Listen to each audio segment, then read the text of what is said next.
Hello అండి అందరికీ welcome back to my channel Jayashree ink channel. ఈ వీడియో వాయిస్ ఓవర్ ఇచ్చే టైంకి నేను చాలా హ్యాపీగా ఉన్నానండి. ఎందుకంటే నా ఛానల్ 1000 సబ్స్క్రైబర్స్ రావడం అనేది నాకు ఎంత హ్యాపీగా ఉందో. నేను ఎన్ని రోజుల నుంచి వెయిట్ చేస్తాను ఈ హ్యాపీనెస్ కోసం. అసలు ఇప్పుడు వస్తుందనేసి నేను అసలు ఎక్స్పెక్ట్ చేయలేదు. అన్ఎక్స్పెక్టెడ్ హ్యాపీనెస్ అయితే యూట్యూబ్ అయితే నాకు ఇచ్చింది. మన చుట్టుపక్కల ఉండే వాళ్ళని సబ్స్క్రైబ్ చేసుకోమంటే ఎన్ని సోట్లు చెప్తారో ఇంకొంతమంది అయితే చూసి చూన్నట్టుగానే ఉంటారు. మీరు నన్ను చూసి నా వీడియోస్ని చూసి సబ్స్క్రైబ్ చేసుకున్నందుకు చాలా చాలా థ్యాంక్ యూ సో మచ్ అండి.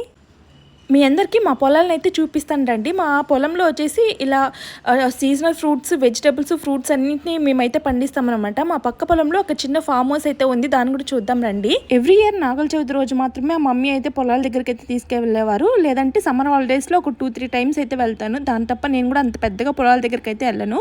వీళ్ళు వచ్చేసి మా మమ్మీకి సిస్టర్ వాళ్ళ పిల్లలు. అలానే మా పిల్లలకు కూడా ఈ జనరేషన్లో ఖచ్చితంగా పొలాలు చూపించాలి అనేసి నేను ఎవ్రీ ఇయర్ మా ఇంటికి వచ్చిన ప్రతిసారి పొలాల దగ్గరికి అయితే తీసుకెళ్తూనే ఉంటాను. మీలో ఎంతమందికి స్నేక్స్ అంటే భయం? నాకంటే చచ్చేంత భయం. అసలు అందుకే పొలాల దగ్గరికి వెళ్ళను. నేను చెన్నైలో పర్సనల్గా కిడ్స్ని కొంతమందిని చూసాను. వాళ్ళకి ఇలాంటి తోట అనేది ఉండదు కదా. వాళ్ళు నార్మల్గా బుక్స్లో చూసేదాన్ని బయట వెకేషన్స్కి వెళ్ళినప్పుడు ఇలాంటి ఫ్రూట్స్ ట్రీస్ని అయితే చూస్తూ ఉంటారు. వాళ్ళు దాన్ని ఎగ్జిట్ అవుతారు. మనం నార్మల్గా మన ఇంట్లో ఉండే ఫ్రూట్స్ని ఎలా పండిస్తామో చూపిస్తేనే వాళ్ళకి ఫ్రూట్ నేమ్ కానివ్వండి, స్ట్రక్చర్ కానివ్వండి, వాళ్ళకి బాగా బ్రెయిన్లో గుర్తుంటుంది అనమాట.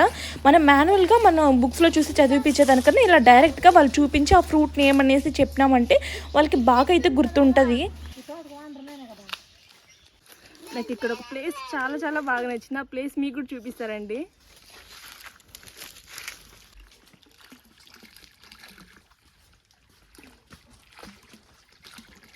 ప్రతి అమ్మాయి పూలను చూస్తేనే పడిపోతుంది. నాకు కూడా వచ్చేసి లోటస్ని చూసిన వెంటనే ఎంత బాగా అనిపించిందో. అంటే లాస్ట్ ఇయర్ నేను వెళ్ళినప్పుడు లేదు, ఈ ఇయర్ కొత్తగా స్టార్ట్ చేశారనమాట. చాలా బాగా అనిపించింది. ఇక్కడ play ground, swimming pool kids తనీగా అడల్ట్స్ తనీగా అయితే ఉంటుంది.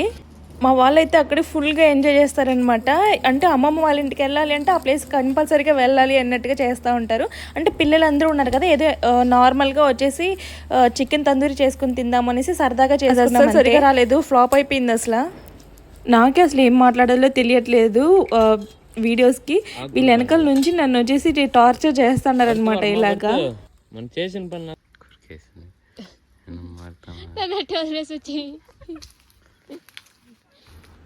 నేను సరదాగా అన్న ఒక చిన్న విషయం నిజమైతే ఎలా ఉంటుంది అసలు నాకైతే చాలా సర్ప్రైజింగ్గా అనిపించింది అనమాట. మీరు చూస్తున్నారు కదా వీడియోస్లోనే ఎంత ఎండగా వస్తుందో. వాన పడితే బాగుండు అన్నట్టుగా నేను అనుకుంటా ఉన్నాను. నార్మల్గా జనరల్గా మా పిల్లలతో చెప్తా ఉన్నాను అనమాట, మా పిన్ని వాళ్ళ పిల్లలతో. వాన పడితే కూడా బాగున్నాం. నారే నారే అనే సాంగ్ డాన్స్ చేయొచ్చు లేదు, ఆ స్టెప్లో అయితే నిజంగా నేను మాటలను వరుణ్ దేవుడు విన్నట్టున్నారు. జస్ట్ మేము స్విమ్మింగ్ పూల్ దిగిన ఒక 5 మినిట్స్కి వాన అయితే విపరీతంగా స్టార్ట్ అయింది, ఎలాంటి ఇంటిమేషన్ లేకుండా అనమాట. ఎలా నా వీడియో ఇంత దూరం చూసారు కదా, ప్లీజ్ లైక్ కొట్టకుండా అసలు వెళ్ళొద్దండి. మీ ఒక లైక్ వచ్చేసి నాకు ఒక చాలా అంటే ఎంకరేజింగ్గా ఉంటుంది. సబ్స్క్రైబ్ చేసుకోవడం కూడా అస్సలు మర్చిపోవద్దండి. Thank you, bye bye.